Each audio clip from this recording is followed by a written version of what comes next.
পৃথিবীর বুকে কিছু জায়গা আছে যেগুলো শুধু জায়গা নয়, যেন জীবন্ত কাহিনী। এই জায়গাগুলোর আছে নিজস্ব গল্প।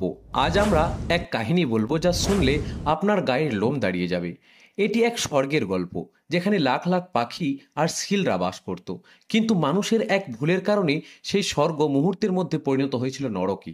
এটি ধ্বংসের গল্প, যা শুরু হয়েছিল মাত্র 3টি ইঁদুর, 2টি বিড়াল আর কয়েকটি খরগোশ দিয়ে।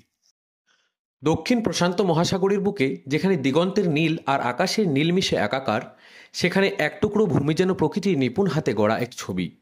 নাম তার ম্যাকোয়ারি দ্বীপ। এই দ্বীপ ছিল পাখিদের স্বর্গ, সিলদের আবাসস্থল। এখানে lakh lakh king penguin, royal penguin আর জেন্টু পেঙ্গুইনের বিশাল কলোনি তাদের কলরবে মুখর করে রাখত চারপাশ।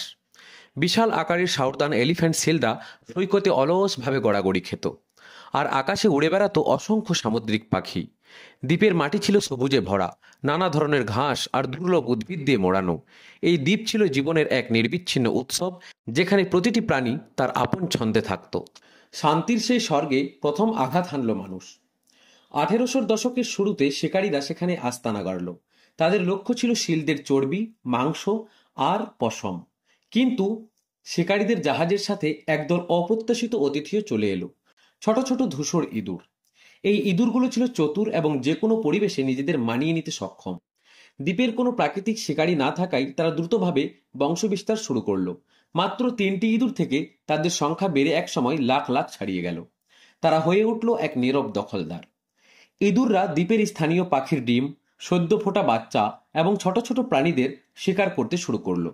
দ্বীপের মাটির গভীরে বাসা বাঁধা নিরীহ পাখিগুলো ছিল তাদের সহজ শিকার। তাদের দাপটে দ্বীপের বাস্তুতন্ত্র, ইকোসিস্টেমে সম্পূর্ণভাবে ফাটল ধরতে শুরু করলো। ইঁদুরদের এই দৌরত্ব থামাতে মানুষ আরেকটা ভুল করে বসলো। তারা ইঁদুর মারার জন্য মাত্র কয়েকটা বিড়াল নিয়ে এলো।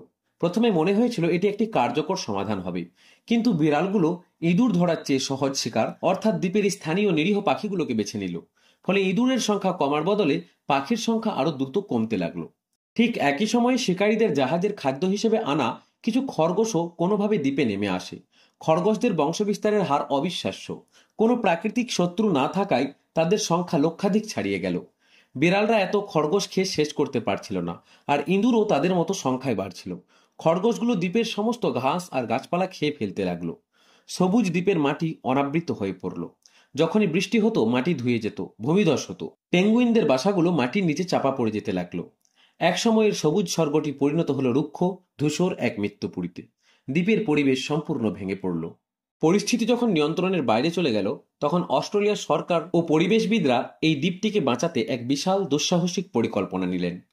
এর নাম দেওয়া হলো ম্যাকোয়ারি আইল্যান্ড পেস্ট ইরেডিকশন প্রোগ্রাম।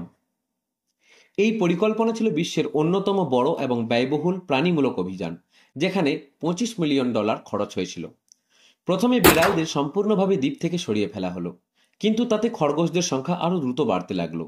তখন বিজ্ঞানীরা এক অভিনব পন্থা নিলেন। হেলিকপ্টার থেকে বিশেষভাবে প্রস্তুত করা বিষাক্ত টোপ পুরো দ্বীপে ছড়িয়ে দেওয়া হলো, যা ইঁদুর ও খরগোশ উভয়ের জন্য মারাত্মক ছিল। এরপর প্রশিক্ষণপ্রাপ্ত কুকুরের একটি দল আনা হলো, যারা বছরের পর বছর ধরে দ্বীপের প্রতিটি কোণে খুঁজে বের করলো যেন একটিও ইঁদুর বা খরগোশ অবশিষ্ট না থাকে। অবশেষে দীর্ঘদিনের আক্লান্ত পরিশ্রমের পর 2024 সালে মাকুরি দ্বীপকে আনুষ্ঠানিকভাবে আক্রমণাত্মক প্রাণীমুক্ত ঘোষণা করা হলো। তারপর যা ঘটল তা ছিল এক অলৌকিক দৃশ্য। মানুষের সমস্ত ভুল শুধরে প্রকৃতি যেন নিজেই তার ক্ষত সারিয়ে নিতে শুরু করলো। মাত্র 8 বছর পর দ্বীপের রুক্ষ ভূমি আবার সবুজে ভরে উঠতে শুরু করলো। হারিয়ে যাওয়া ঘাস আর উদ্ভিদের চারা আবার মাথা তুলে দাঁড়ালো। সবচেয়ে আশ্চর্যজনক ছিল পাখিদের প্রত্যাবর্তন। লক্ষ লক্ষ সামুদ্রিক পাখি, যারা একসময় দ্বীপ ছেড়ে চলে গিয়েছিল, তারা আবার তাদের পুরনো বাসস্থানে ফিরে এলো। তাদের কলরবে আবার মুখরিত হয়ে উঠল ম্যাকোয়ারি দ্বীপ। হাতির শিল, পেঙ্গুইনের কলোনিগুলো ফিরে পেল তাদের হারানো জৌলুস। আজ ম্যাকোয়ারি দ্বীপ শুধু একটি ভৌগোলিক স্থান নয়, এটি প্রকৃতির আদম্য শক্তির এক জীবন্ত উদাহরণ। এটি আমাদের শেখায় যে মানুষ নিজের ভুলকে যদি শুধরে নেয় এবং শুধরে নেওয়ার চেষ্টা করে, তাহলে প্রকৃতি আবার নিজের ছন্দে ফিরে আসতে পারে। এটি ধ্বংসের কিনারা থেকে জীবনের জয়গানের এক অনুপ্রেরণাদায়ক গল্প।